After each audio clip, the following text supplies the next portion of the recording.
All right. Hello, my name is Maureen Freer. I am doing my research on litter, water, and air pollution effects in New Jersey. I chose this topic because I myself am from New Jersey and wanted to learn about the different pollution effects that we have in New Jersey, not only New Jersey, but the environment in general. So as an overview, we will learn about the types of litter and litter pollution effects on air quality, pollution effects on water bodies, some examples from New Jersey, what New Jersey is doing to combat pollution and the different ways they're trying to combat pollution, and what New Jersey could do to lessen pollution, just give some ideas on what we could do to better the environment. So we'll learn how does litter, air, and water pollution affect the environment in New Jersey and the environment in New Jersey. And to the left here, you'll see I have the different counties of New Jersey.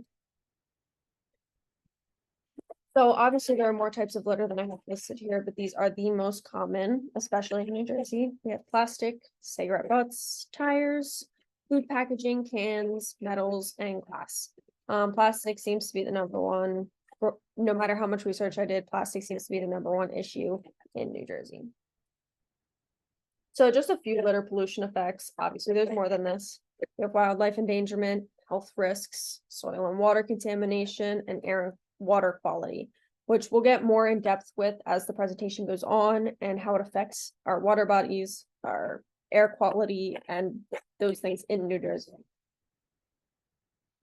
So some pollution effects on air quality. It's just a few factors here. We have factories, cars, planes, and power plants. And some effects from these factors could be respiratory illness, such as asthma and lung cancer. It also causes different diseases like cardiovascular disease, simply just from breathing in these toxic emissions. Next, toxic emissions. We have like smog and soot, which we breathe in, we get respiratory illnesses. And then greenhouse gas emissions, which negatively affect the ozone layer, which is very bad for the environment. But as you can see, these all go hand in hand with each other, just depleting our environment and our health. Pollution effects on bodies of water. So some factors could be plastics, metals, glass, and oils. Obviously, there's more than that, but these are the most prevalent. Some effects of these factors could be diseases like polio, from our drinking water being infected with different diseases from these factors. Wildlife endangerment, as we've seen, marine life being tied up in fishing line, different plastics, soda can plastics, and it's really bad for the wildlife. And water quality degradation, which goes hand in hand with getting different diseases. Can't swim in the water, we can't drink the water. It's really bad for the environment. Just a few examples from New Jersey. There are an overload of plastics that are found at most New Jersey beaches.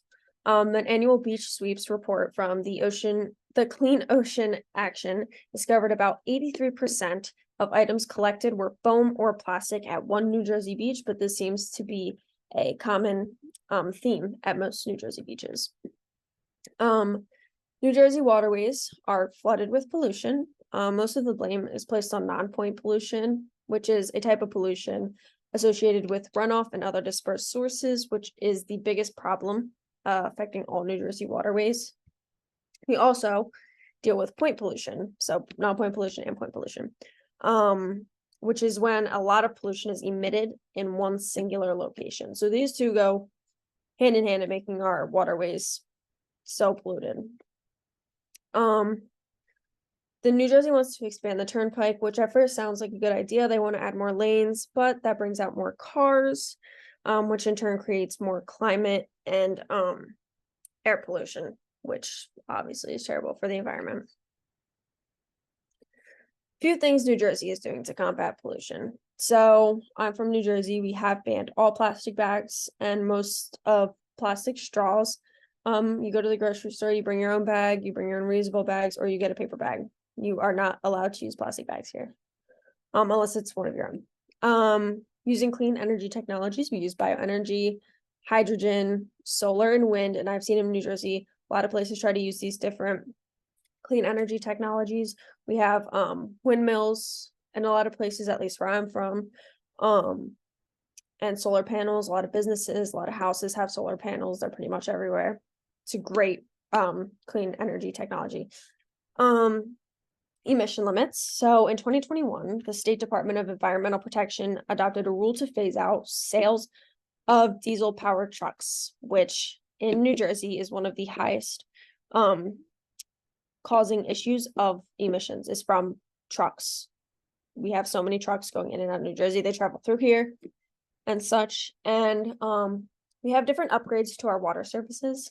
So in 2022, New Jersey received around $1 billion in federal funding for improvements to our water systems to better help with stormwater runoff, which is a huge problem. The stormwater runoff goes into our waterways, our drinking water, and in turn creates different illnesses and different problems.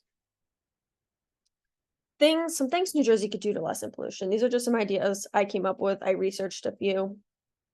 But we could promote renewable energy. We could increase incentives for solar, wind, and other renewable energy sources in order to create more less pollutants coming out of these different energy sources.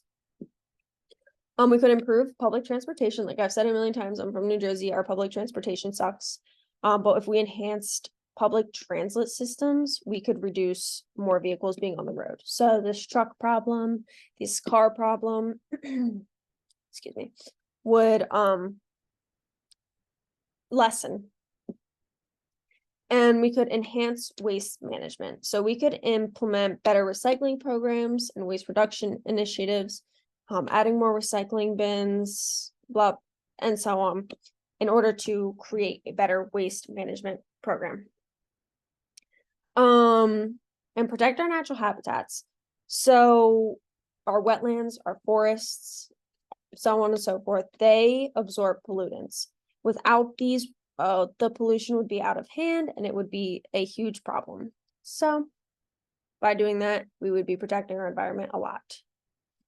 And my work cited.